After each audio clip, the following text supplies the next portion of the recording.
गैर मुसलमानों के द्वारा दान की गई संपत्तियों पर, गैर मुसलमानों की दान की संपत्तियों पर वक्फ अधिनियम को हमने लगने से मना कर दिया। अब मुस्लिम नहीं खरीद सकेगा हिंदू की जमीन। देश के बड़े हिस्से में लागू हुआ एक और मुस्लिम विरोधी कानून। आखिर क्या है ये कानून जिसे लेकर देश भर के मुसलमान बौखला उठे हैं? आखिर क्या है इस कानून के वो प्रावधान जिनके तहत कोई भी मुस्लिम अब हिंदुओं की जमीन को नहीं खरीद सकता है? खैर, सबसे पहले आपको बता दी ये जानकारी एकदम सॉलिड और 100% सही है। दरअसल इस कानून का नाम है डिस्टर्ब एरिया एक्ट, जिसके लागू होने के बाद कोई भी मुस्लिम शख्स हिंदुओं की जमीन नहीं खरीद सकता है। और अब ये कानून देश के बड़े हिस्से में लागू हो चुका है। तो आखिर क्यों इस कानून को लागू कर दिया गया है? आखिर क्यों मुस्लिम मौलाना बौखला रहे हैं? तो दोस्तों, इस कानून से जुड़ी हर एक इंफॉर्मेशन को आज हम आपको बताने वाले हैं और साथ ही ये भी बताएंगे कि आखिर क्यों डिस्टर्ब एरिया एक्ट पूरे देश में जल्द ही लागू होने वाला है।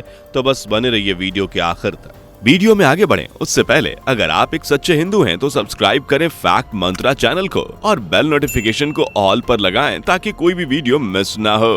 वैसे चलिए आपको हाल ही में घटित एक इंसिडेंट के बारे में बताते हैं, जिससे इस कानून से जुड़े आपके सारे सवाल सॉल्व हो जाएंगे। दरअसल ये मसला है गुजरात के सूरत शहर का, जहां सालबतपुरा नाम का एक इलाका है। इस इलाके में एक हिंदू महिला एक मुस्लिम महिला से अपने जमीन का सौदा कर लेती हैं।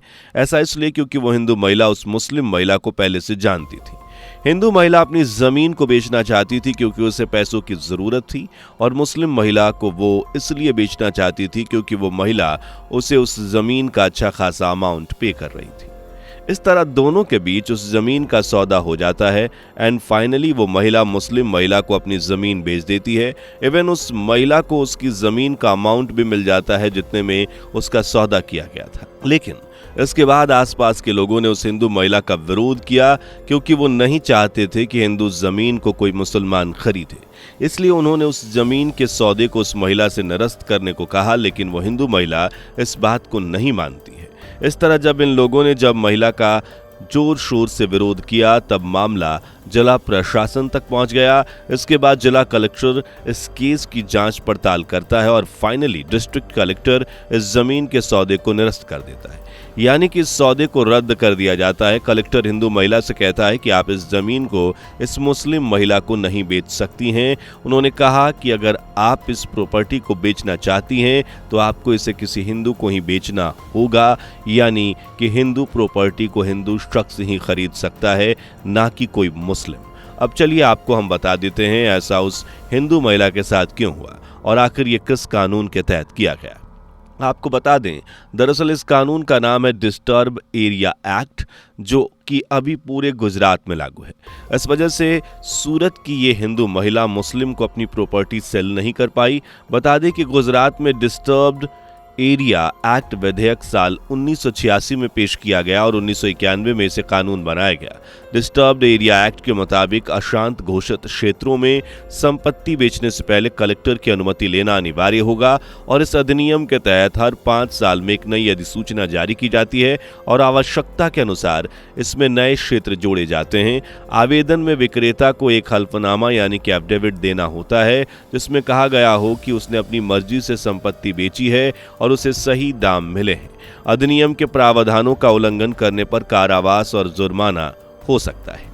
दोस्तों, चलिए अब आपको ये भी बता देते हैं कि आखिर ये कानून क्यों बनाया गया था, यानी कि इसका मकसद क्या है। गुजरात गवर्नमेंट के अनुसार इस एक्ट का मकसद राज्य के कुछ हिस्सों में सांप्रदायिक हिंसा रोकना है। 2020 में गुजरात सरकार ने इस एक्ट की कुछ धाराओं में संशोधन भी किया था, जिसके बाद कलेक्टर को और भी ज्यादा पावर मिल गई है।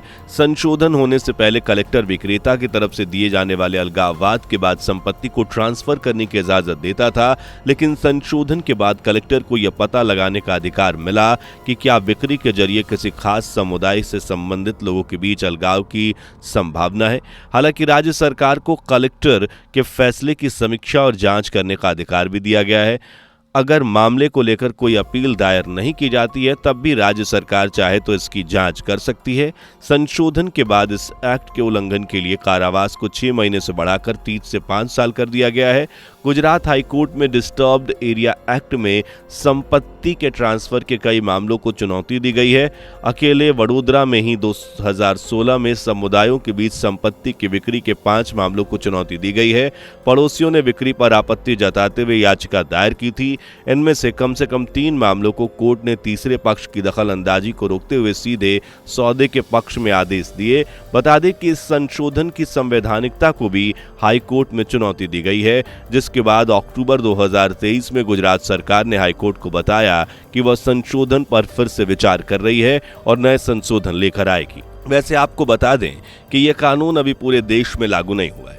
हालांकि उम्मीद है कि बहुत जल्द ही यह कानून पूरे देश में लागू हो जाएगा, क्योंकि देश के हालातों और आए दिन हिंदू मुस्लिम दंगों से अनुमान लगाया जा रहा है कि यह कानून पूरे देश में लागू हो जाएगा। वैसे फिलहाल देखा जाए तो डिस्टर्ब्ड एरिया एक्ट के तहत अहमदाबाद, बड़ोदरा, सूरत, आनंद, अमरेली, भावनगर, पंचमहल और अन्य जिलों के कई इलाके आते हैं और नए क्षेत्रों में इसको जोड़ा जा रहा है। गुजरात सरकार ने पिछले महीने में आनंद जिले को मौजूदा इलाके के लिए इस एक्ट को लागू करने की अवधि को अगले 5 साल तक बढ़ा दिया था। वहीं उम्मीद ये भी जताई जा रही है कि बहुत जल्द यह कानून पूरे देश में लागू हो जाएगा।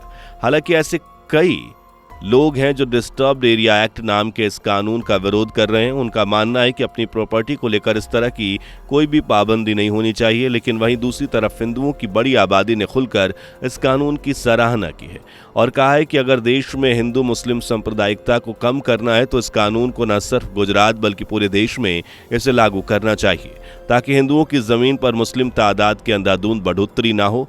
इसलिए इस कानून को देश भर में अप्लाई करना जरूरी है। वैसे दोस्तों, आपका इस बारे में क्या मानना है? क्या ये कानून गुजरात के साथ साथ पूरे देश में लागू होना चाहिए ताकि हिंदुओं की जमीन पर मुसलमानों की संख्या ना बढ़ सके?